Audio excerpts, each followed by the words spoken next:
إن الحمد لله حمدا كثيرا طيبا مباركا فيه، نحمده على جزيل نعمائه ونشكره على جميل آلائه. هو الأول والآخر والظاهر والباطن، وهو بكل شيء عليم. وأشهد أن لا إله إلا الله وحده لا شريك له، له الملك وله الحمد، يحيي ويميت وهو على كل شيء قدير. وأشهد أن سيدنا محمدًا عبده ورسوله صلى الله عليه وعلى آله وأصحابه وأزواجه وذرياته وأهل بيته ومن تبعهم بإحسان إلى يوم الدين، أما بعد. فيا أيها الإخوة المؤمنون، أوصيكم ونفسي بتقوى الله عز وجل، لأن الله عز وجل يقول: ولقد وصينا الذين أوتوا الكتاب من قبلكم وإياكم أن اتقوا الله.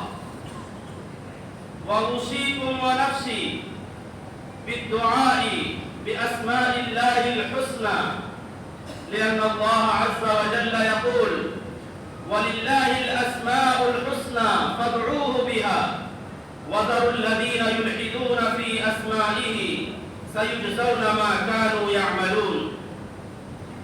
أيها الإخوة المؤمنون، إن لله عز وجل أسماء حسنى وصفات عليا، وهي كثيرة لا تعد ولا تحصى.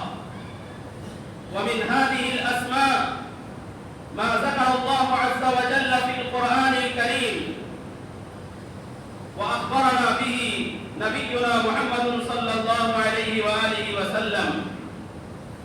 ومن هذه الأسماء ما لا يعلمها إلا الله، فالعلم بأسماء الله عز وجل أجل العلوم وأشرف العلوم وأعلى العلوم.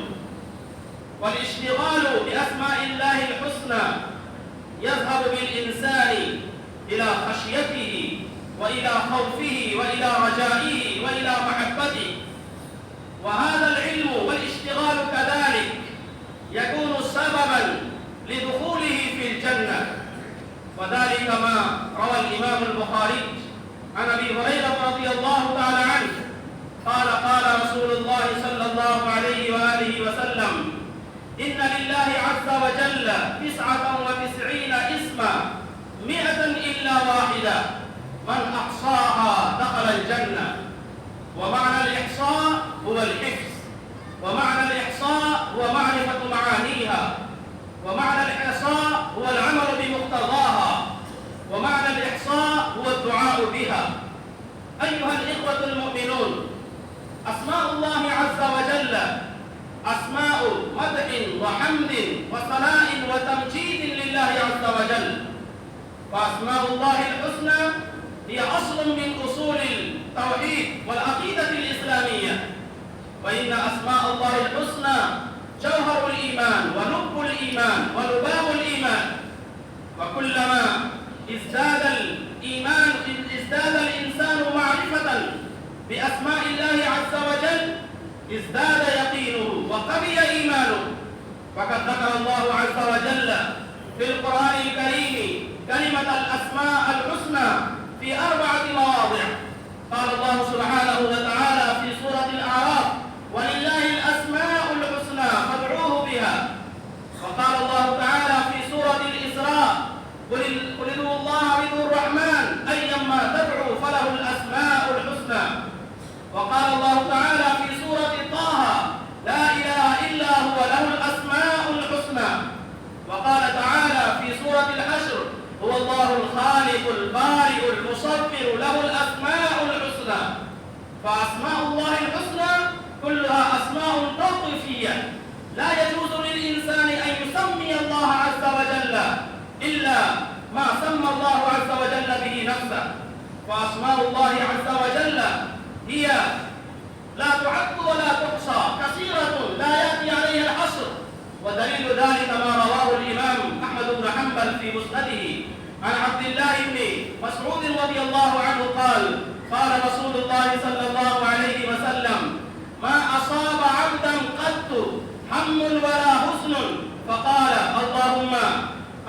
اللهم إني عبدك وابن عبدك وابن عمتك ناصيتي بيدك ماض في حكمك وعدل في قضاؤك أسألك بكل اسم هو لك سميت به نفسك أو علمته أحدا من خلقك أو أنزلته في كتابك أو استأثرت به في علم الغيب عندك أن تجعل القرآن ربيع قلبي ونور بصري وجلاء همي وغمي إلا بدل الله عز وجل همه وغمه وجعل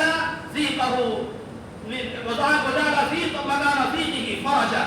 هكذا النبي صلى الله عليه وآله وسلم قال في هذا. فهناك كلمة أو استأثرت به في علم الغيب عندك، هذه الكلمة تدل على أن أسماء الله عز وجل كثيرة لا يأتي عليها الحصر.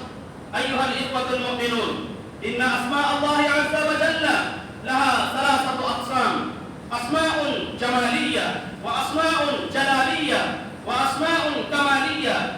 فأما أسماء الله عز وجل الجمالية فهي الرحمن الرحيم الغفور الودود العفو الشكور.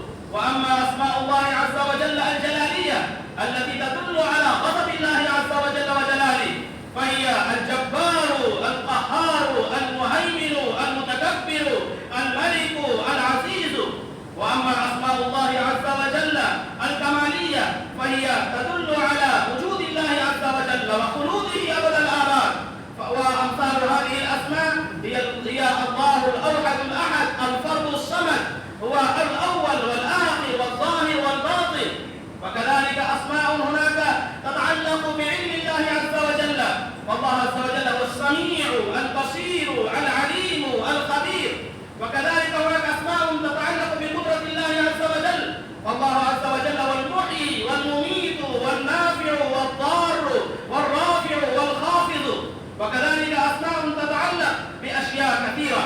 فهذه الأسماء هي أسماء من الله عز وجل. أيها الإخوة المؤمنون، إن دراسة أسماء الله الحسنى تكشف لنا هذا الواقع أن صفات الرحمة في هذه الأسماء كثيرة.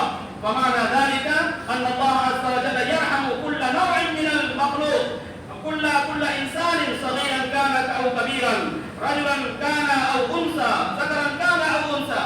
وكذلك إذا دعا الإنسان الله سبحانه وتعالى بأي اسم من أسماء الله عز وجل فإن الله عز وجل استجاب دعوته. ومثال ذلك إذا كان الإنسان محتاجا إلى المغفرة فيقول يا غفار اغفر لي، ويا وهاب هب لي، وكذلك يا رحمن ارحمني، وأمثال ذلك.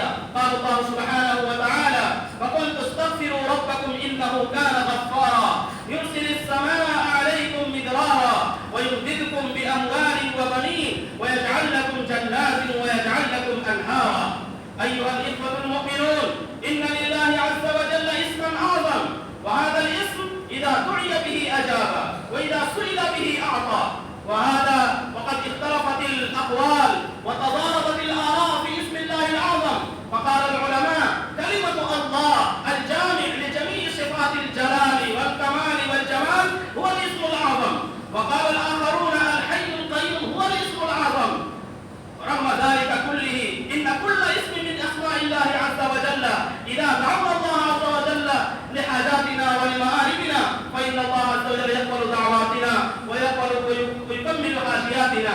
أيها الإخوة المؤمنون، إن الله سبحانه وتعالى يدعو دعاءنا إذا توجهنا إليه والتفتنا إليه، وذلك ما أشار الله سبحانه وتعالى في القرآن الكريم: هو الله الذي لا إله إلا هو عالم الغيب والشهادة هو الرحمن الرحيم. هو الله الذي لا إله إلا هو الملك القدوس السلام المؤمن المهيمن العزيز الجبار المتكبر سبحان الله عما يشركون. هو الله الخالق البارئ المصور، له الأسماء الحسنى، يسبح له ما في السماوات والأرض وهو العزيز الحكيم. الحكيم. أقول هذا وأستغفر الله لي ولكم ولسائر المسلمين من كل ذنب فاستغفروه إنه هو الغفور الرحيم.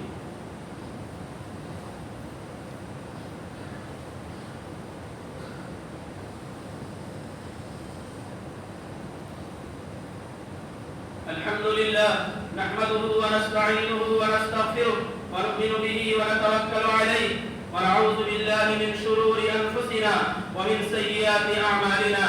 من يهده الله فلا مضل له ومن يضلله فلا هادي له.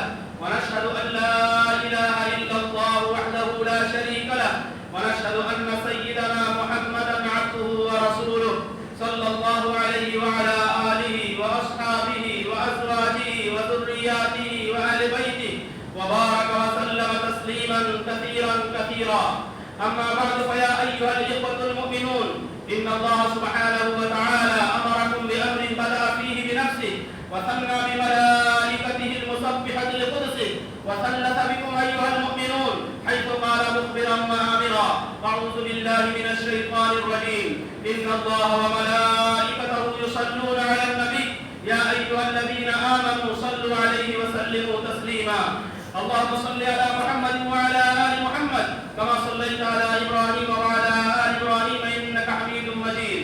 اللهم بارك على محمد وعلى آل محمد كما باركت على إبراهيم وعلى آل إبراهيم إنك حميد مجيد.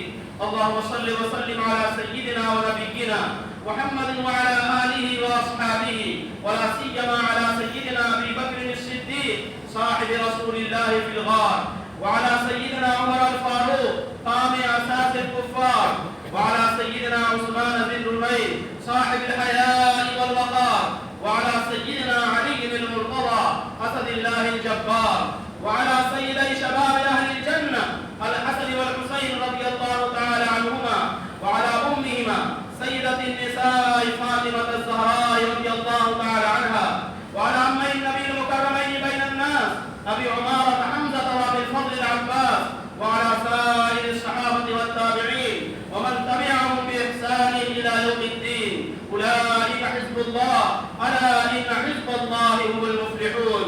اللهم اغفر لي ولمن أحسن إلي ولوالدي ولجميع المؤمنين والمؤمنات والمسلمين والمسلمات.